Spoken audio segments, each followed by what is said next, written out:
Hi guys, well finally Captain America's come out over here in the UK 1 week later than America. I got to see it yesterday and I have to say overall I think it was a very good film. Not quite my favourite superhero of 2011, but I think Thor has taken the crown for me. I slightly preferred it more, but Captain America had everything really. It had very good action, very good characters, and a very good story. And it was very cleverly done how they developed the character of Captain America. The CGI I felt was very good. I mean, it starts off with Steve Rogers. He wants to get into the army. He's very skinny. They won't let him in. He's got a ton of ailments like asthma and all sorts of other problems. He's not very healthy at all, so he can't get into the army. Luckily, someone comes along, offers him super serum. He becomes Captain America. Unfortunately, things happen which prevent anyone else getting the super serum. So Tommy Lee Jones, who's the in charge in the army, says basically, I can't use you. You're going to have to be a propaganda tool now. Oh no, actually, sorry, the senator that comes along, the sleazy senator, who I recognise from an old TV show called Dempsey and Makepeace. He comes along and says, I need you to be a propaganda tool. And it all really comes from there. Like, that's how he gets the suit and the costume, and he's called Captain America, and he's not really fighting in the war. He's he's gone from being weak and unable to do anything, not being able to fight in the war, to being this super-powered superhuman and still being unable to fight in the war. And really things, go to, from where he becomes a superhero, things develop from there. So I won't go too much more into it, but it was very cleverly done, how he actually became Captain America, the superhero. I thought Chris Evans did a great job. He didn't allow the fact that he was the Human Torch in Fantastic Four hold him back. He played the character very differently.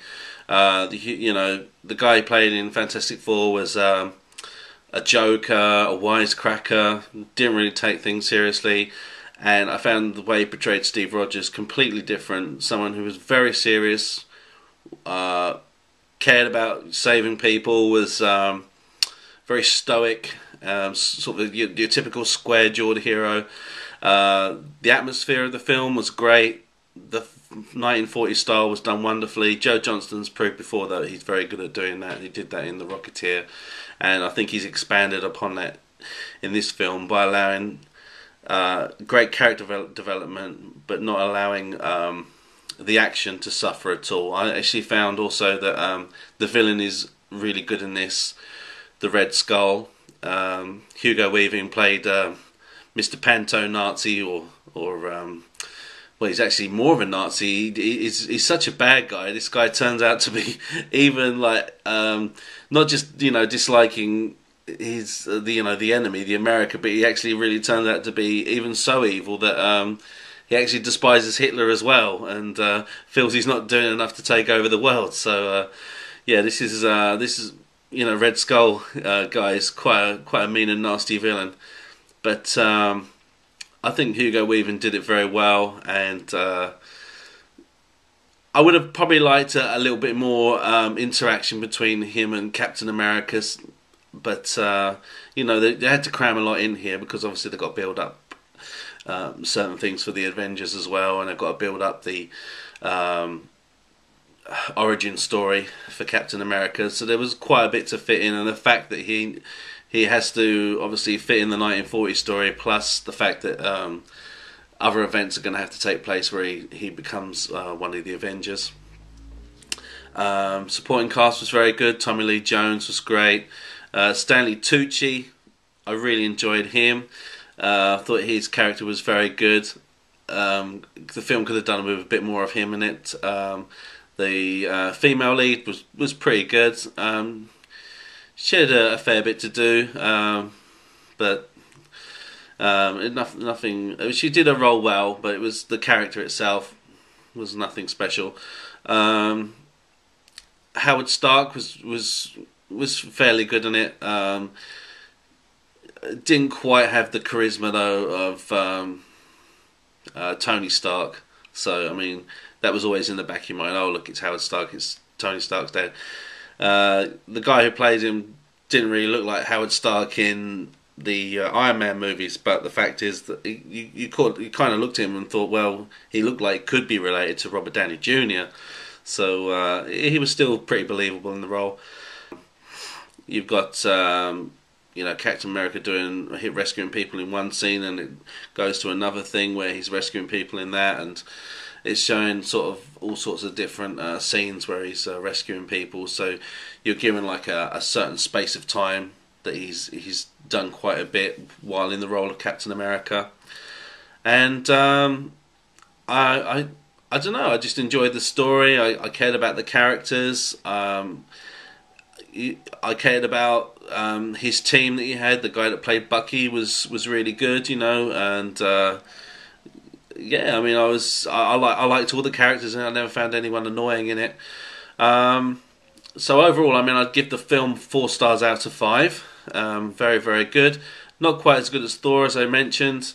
Could have done. I mean, I kind of related a little bit more to the emotions Thor was going through. I kind of found like the whole Shakespearean style of Thor, where he had like despair, and he really like was quite vulnerable in places. I kind of felt with Captain America, he was more of a sort of a quiet, silent type, and didn't really let things affect him as much as Thor.